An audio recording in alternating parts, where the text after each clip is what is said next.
ನಿಮಗೆ ಅನೇಕ ಸಂದರ್ಭದಲ್ಲಿ ನಾನು ಹೇಳಿದ್ದೇನೆ, ಚುನಾವಣೆ ಪೂರ್ವದಲ್ಲಿ ಫೆಬ್ರವರಿ 2023ಕ್ಕೆ ನಮ್ಮ ರಾಜ್ಯದ ಉಸ್ತುವಾರಿ ಆಗಿರ್ತಕ್ಕಂಥ ಶ್ರೀ ಸುರ್ಜೇವಾಲಾ ಅವರು, ಆಗಿನ ವಿರೋಧ ಪಕ್ಷದ ನಾಯಕರು, ಹಿಂದಿನ ಮುಖ್ಯಮಂತ್ರಿಗಳಿರ್ತಕ್ಕಂಥ ಸನ್ಮಾನ್ಯ ಸಿದ್ದರಾಮಯ್ಯನವರು, ಅವತ್ತಿನ ಪಕ್ಷದ ಅಧ್ಯಕ್ಷರು ಮತ್ತು ಇವತ್ತಿನ ಮುಖ್ಯಮಂತ್ರಿಗಳಿರ್ತಕ್ಕಂಥ ಸನ್ಮಾನ್ಯ ಡಿ.ಕೆ. ಶಿವಕುಮಾರ್ ಅವರು ಮತ್ತು ಎಲೆಕ್ಷನ್ ಕಮಿಟಿ ಚೇರ್ಮನ್ ಏನಿದ್ರು ನಮ್ಮ ಪಕ್ಷದ್ದು ಮೋಹನ್ ಅವರು ಮತ್ತು ನಮ್ಮ ಜಿಲ್ಲೆಯ ಆಗಿನ 3 ಜನ ಶಾಸಕರು ನಾನು M B Patil, Shivananda Patil. So ನಮ್ಮೆಲ್ಲರನ್ನ ಕರೆದು ಮುಂದಿನ ಚುನಾವಣೆ ನೀವೆಲ್ಲರೂ ಕೂಡಿ ಮಾಡಿ ಕರ್ನಾಟಕ ಸರ್ಕಾರ, ಕಾಂಗ್ರೆಸ್ ಸರ್ಕಾರ ತರಲಿಕ್ಕೆ ನೀವೆಲ್ಲ ಪ್ರಾಮಾಣಿಕವಾಗಿ ಪ್ರಯತ್ನ ಮಾಡಿರಿ. ಸೊ ಮುಂದಿನ ದಿನಮಾನ 1 to 1 ಕರೆದು ಮಾತಾಡಿದ್ದಾರೆ. 13ರಿಂದ 18ರವರೆಗೆ ಒಂದು ಅವಕಾಶ ಸಿಕ್ಕದ. ಅವಾಗ 2ನೇ ಅವಧಿಯಲ್ಲೂ ಸಹಿತ 1 ವರ್ಷಕ್ಕೆ ಅವಕಾಶ ಸಿಕ್ಕದ, ಇನ್ನೊಬ್ಬರಿಗೂ ಒಂದು ಅವಕಾಶ ಸಿಕ್ಕದ. ಸೊ ಮುಂದಿನ ದಿನಮಾನದಾಗ ನಿಮ್ಮನ್ನು ಅಕೌಂಟ್ಮೆಂಟ್ ಮಾಡ್ತೀನಿ ಅಂತಕ್ಕಂಥ ಭಾಳ ಸ್ಪಷ್ಟವಾದಂಥ ಮಾತು ಅವ್ರು ಕೊಟ್ಟಿದ್ದಾರೆ.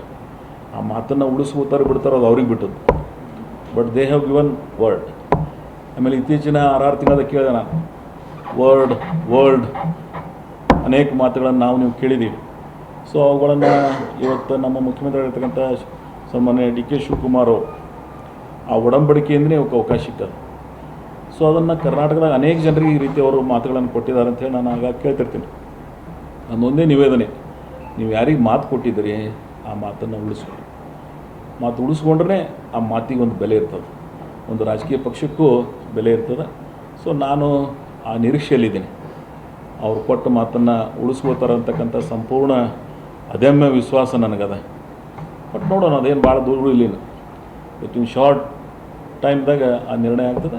ಬಟ್ ನಾನು ನಿಮ್ಮಷ್ಟೇ ಅದನ್ನು ಕಾಯ್ತಾ ಇದ್ದೀನಿ. ಈಗ ಯಾಕಂದರೆ ನನ್ನ ಪ್ರಕಾರ ಪವರ್ ಈಕ್ವಲಿ ಶೇರ್ ಅಂದರೆ ಈ ಮೊದಲನೇ ಅವಧಿಯೊಳಗೆ ಆಗಬೇಕಾಯ್ತು.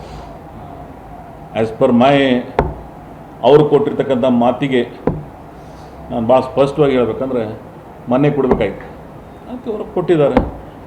ಅಂಟಿಲ್ ಇನ್ನೊಂದು ಏನೋ ಎಕ್ಸ್ಪಾನ್ಷನ್ ಅದ ಆಫ್ಟರ್ ರಾಜ್ಯಸಭಾ ಆ್ಯಂಡ್ MLC. ಈ ಎಲೆಕ್ಷನ್ 18ಕ್ಕೆ ಮುಗೀತು. ಸೊ 18ರ ನಂತರ ಆ ಪ್ರಕ್ರಿಯೆಗಳು ಪ್ರಾರಂಭ ಆಗ್ತವೆ.